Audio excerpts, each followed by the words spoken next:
नमस्कार शेतकरी मित्रांनो, मी आपल्या सर्वांचे माझ्या युट्यूब चॅनल मध्ये स्वागत करतो।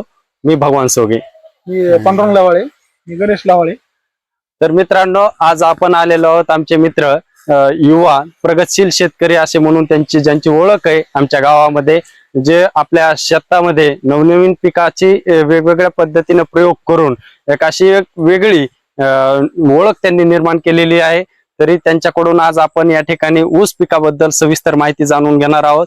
तरी त्यांनी जो परिचय दिला त्याबद्दल मी त्यांचे पुन्हा एकदा आपल्या युट्यूब चॅनलच्या माध्यमातून स्वागत करतो।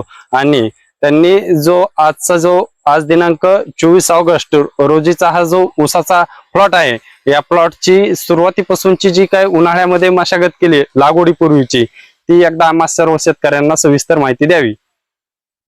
आपण लागवडीच्या अगोदर जे आहे शेत सोयाबीनचं होतं, सोयाबीनचं निघाल्यानंतर आपण याला नांगरणी प्लस रोटर करून 4 फुटावरचा आपण हे बेड मारून सरी मारून घेतलेली आहे। आणि ऊसाची लागवड त्याच्यानंतर एक 4 दिवसांनी बेसल डोस टाकून, ज्याच्यामध्ये आपण सुपर फॉस्फेट, पोटॅश आणि युरिया याचं मिक्सी करून आपण हे बेड मारण्याच्या अगोदरच टाकलेलं आहे। आणि नंतर शेणखताचा बी डोस बेड मारते वेळेस टाकलेला आहे। बरोबर आहे। एकंदरीत शेणखत तुम्ही किती वापरलं आणि भेसळ डोस एकरी प्रमाण किती वापरलं हे एकदा आम्हाला सांगा। शेणखत एकरी 20 गाड्या वापरल्या आणि बेसल डोस आपण एकरी 5 बॅगचं मिश्रण करून, म्हणजे 2 सुपर फॉस्फेट, 1 पोटॅश आणि 1 युरिया असं मिश्रण करून एकरी आपण हे बेसल डोस दिलेला आहे। बरोबर आहे। आणि लागवडीचा दिनांक आपला किती होता?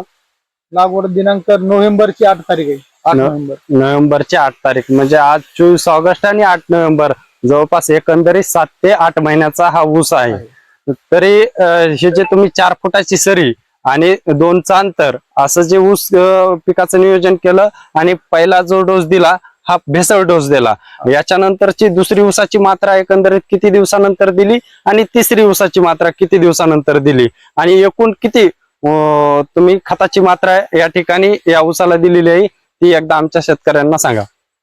या ऊसाला आपण दुसरा डोस जे आहे तर 19 आपण स्प्रेद्वारे दिलेला आहे। आणि त्याच्यानंतर दुसरा डोस सुद्धा 1261चा स्प्रे मधूनच दिलेला आहे। आणि पेरणीमध्ये जे घेतलेला आहे आपण दाणेदार मध्ये, पहिला डोस जे आहे पेरणीचा, ऊस लागवड झाल्यानंतरचा पहिला डोस ते 19 घेतला। आणि दुसरा डोस जे आहे आपण डायरेक्ट 10-20 घेतला। म्हणजे असे आतापर्यंत पेरणीचे 3 डोस झाले आणि फवारणीचे 2 डोस झाले। बरोबर आहे। तरी आपण या ठिकाणी ऊस पाहू शकतात, एकदम खूप छान अशा पद्धतीचा या ठिकाणी लागवड केली, त्याची मशागत देखील यांनी केलेली आहे। तरी या ऊसाचं खास वैशिष्ट्य म्हणजे आपल्याला पाहायला भेटेल की या ठिकाणी त्यांनी पाचट साळणी केलेली। तरी ही पाचट साळणी तुम्ही आजपर्यंत त्यांचे बंधू या ठिकाणी उपस्थित आहेत, तर त्यांना विचारू आपण की किती दिवसानंतर तुम्ही लागवडीपासून याची पाचट साळणी किती दिवसानंतर केली, किंवा एकदाच केलेली का 2 वेळेस केलेली, आणि याच्यापासून नेमका काय फायदा होतो, आणि याचा अगोदरचा काही अनुभव आहे का तुम्हाला, की गेल्या वर्षी तुम्ही ऊस केला होता, दरवर्षी तुमच्याकडे ऊस असतो, वेगवेगळ्या पद्धतीनं ऊस घेता असता तुम्ही, आणि जे की पाचट साळणीचा जो प्रयोग आहे तो किती वर्षापासून करत आहात, आणि त्याचे नेमके काय फायदे झाले तुम्हाला, हे एकदा आम्हाला सांगा। एकंदरीत कसं आहे माहिती का, हे आपण पाचट साळणीचं कार्य आपण जवळजवळ 1 वर्षापासून करतो। गेल्या वर्षापासून, अगोदरपासून आपण गेल्या वर्षी देखील केली होती, कारण याच्या अगोदरचे ज्यावेळेस आपण पाचट साळणी केली होती, बरोबर, त्यावेळेस आपण 8 एकरची केली होती। 8 एकरची पाचट साळणी अशी केली आपण की एक लोखंडी रॉड घेतला, त्या लोखंडी रॉडनं आपण बरोबर असं पाचट साळणी केली। बरोबर, आणि ती पाचट साळणी झाल्याच्या नंतर ती पूर्ण पाचट अशी आच्छादन झाल्यासारखं झालं समजा। आणि त्या पाचटीचा एक उपयोग होतो की ती पाचट खाली जमिनीवर आतरल्यामुळं आच्छादन तयार होतो। आच्छादन तयार झाल्यामुळं त्या पाचटीमधून कुठल्याही प्रकारचं तण उगवत नाही। बरोबर आहे। तण न उगवल्यामुळे काय होतं, तुमचा ऑटोमॅटिक तुमचा खर्च कमी होतो। आणि ही जी पाचट आहे, ही पाचट काय होती, कुजल्या जाते। कुजल्या गेल्यामुळं एक सेंद्रिय कर्बाचं प्रमाण वाढल्या जात आहे समजा। बरोबर आहे, तुमचा जमिनीचा पोत हा चांगल्या पद्धतीने तयार होतो। आणि याच्यामध्ये पूर्ण खत तयार होतो आणि गांडुळाची संख्या वाढते। गांडुळाची संख्या वाढल्यामुळे काय होतंय, पूर्ण जमीन भुसभुशीत आणि चांगल्या पद्धतीने बनते। आणि खत बनल्यानंतर तुम्हाला दुसरा जास्त खत टाकण्याची आवश्यकता नाही, आवश्यकता पडत नाही। बरोबर आहे।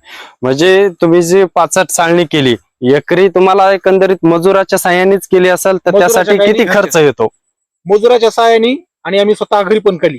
कारण कसं आहे, मजुराची संख्या सध्याच्याला कमी झाल्यामुळे मजूर कोणी कामाला बरोबर. नसल्यामुळे स्वतः आम्ही घरी पण केली आणि बरोबर. थोडी मजुराकडून पण केली.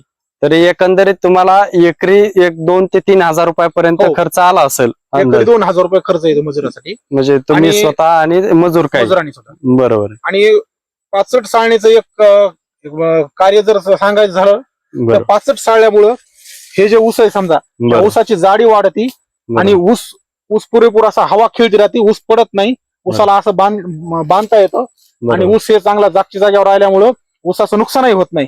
पडल्यामुळं काय होतं, ऊस मोडल्या जातं किंवा आणखीनही नुकसान होतं ऊसाचं.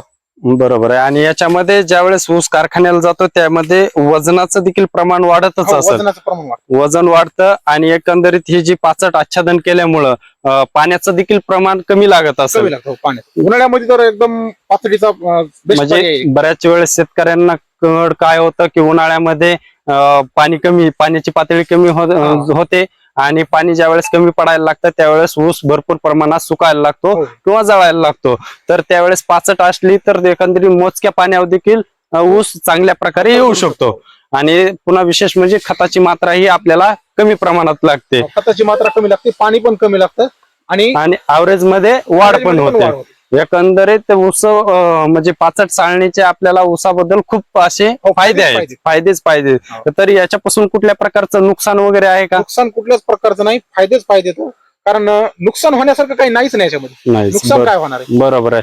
तरी तुम्ही जे गेल्या वर्षीपासून सांगता की 8 एकरची जी काय ऊसाची पाचट चाळणी केली हो. आणि त्याच्यामध्ये तुम्हाला एकरी ॲव्हरेज म्हणजे एकरी ऊसाचं उत्पादन किती झालं? अगोदर आम्ही 65 साळणीच्या अगोदर बरोबर म्हणजे एक 4-5 वर्षाखाली ज्यावेळेस आम्ही ऊसाचं पीक घेत होतो बरोबर त्यावेळेस आम्ही जास्तीत जास्त एक 60% पर्यंत आम्ही 60 टनापर्यंत आम्ही ॲव्हरेज घेत होतो. बरोबर. आणि 65 साळणीमुळे आमचा 10 टनाचा एक ॲव्हरेज वाढलं, समजा 10 टन. म्हणजे आज 70-75चा ॲव्हरेज सरासरी येतो. बरोबर. 8 एकर ऊस आहे आमच्याकडे.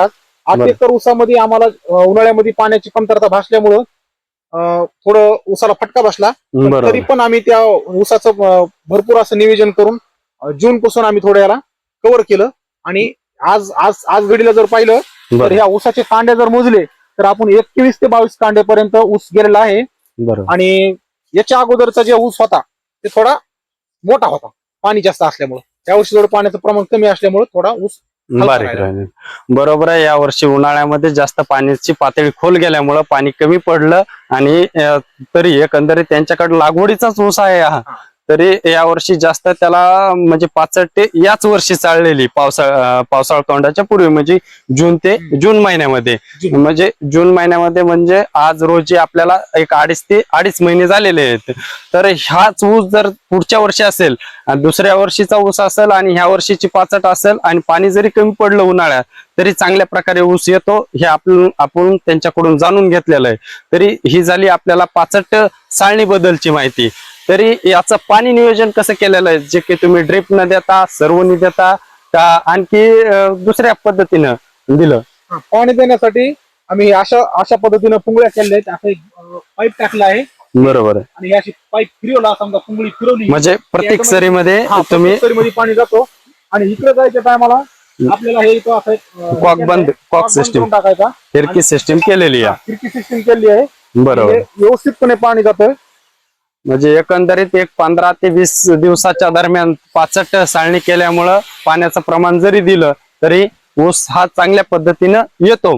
जे की शेतकऱ्यांमध्ये एक वातावरण तयार झालेलं असतं की ऊस पीक घ्यायचं म्हणलं की खूप काही पाणी लागतं.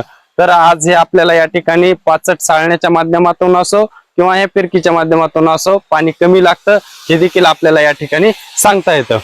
जरी तुम्ही जी आतापर्यंत जी ऊस पिकाबद्दल जी माहिती दिली ही सविस्तर होती, ही अगदी आम्हा शेतकऱ्यांना सोप्या आणि मोजक्या शब्दात दिली. तरी मी तुम्हाला एकदा शेवटचा विचारतो की जे गेल्या वर्षी उत्पन्न झालं ती एकरी तुमचं किती प्रमाणात होतं आणि या वर्षीचं जे उत्पन्न आहे की ऊस कारखान्याला जाईपर्यंत तुमचं किती उत्पन्न अपेक्षित आहे तुम्हाला, हे एकदा आम्हा शेतकऱ्यांना सांगा. एकंदरीत काय माहिती का, गेल्या वर्षी पाण्याचं प्रमाण जास्त होतं.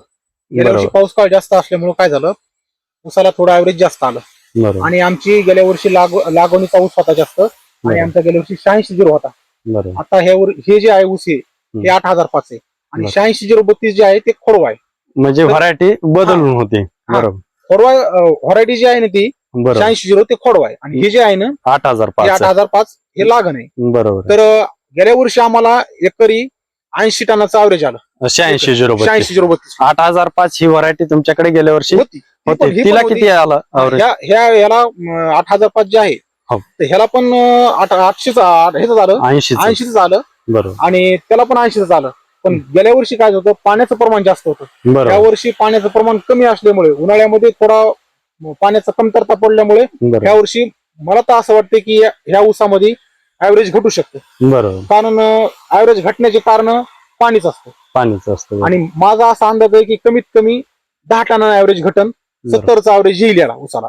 थोडं कमी जास्त होऊ शकतं आणखी समजा, पण बरोबर. ऍव्हरेज घटणारच आहे. गेल्या वर्षीपेक्षा थोडं कमीच ऍव्हरेज येणार आहे. नक्कीच तुम्ही दिलेल्या माहितीबद्दल आम्ही की गेल्या वर्षी जे उत्पन्न झालं पाण्याची पातळी जास्त होती आणि पाऊसही चांगला झाला होता, त्यामुळं तुम्हाला 86-032 आणि 8,005 या दोन्ही व्हरायटीला 80चं ॲव्हरेज आलं होतं. आणि त्यांचं म्हणणं आहे की यावर्षी पाणी कमी असल्यामुळं, पाण्याची पातळी कमी झाल्यामुळं पाण्याचं प्रमाण कमी देण्यात आलेलं आहे.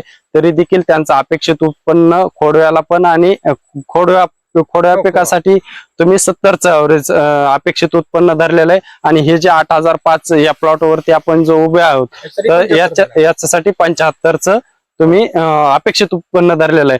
तरी आपण यांच्यासोबत नेहमी राहू आणि शेवटपर्यंत त्यांच्याकडून सविस्तर आणखी ऊस पिकाबद्दल माहिती घेऊ. त्यांचं एकरी किती उत्पन्न निघल हे आपण आपल्या शेतकऱ्यांना सर्व सांगू. नक्कीच हा व्हिडिओ तुमच्या फायदेशीर आहे. शेवटपर्यंत बघा. व्हिडिओला आमच्या लाईक करा, सबस्क्राईब करा आणि शेअर पण करायला विसरू नका. धन्यवाद.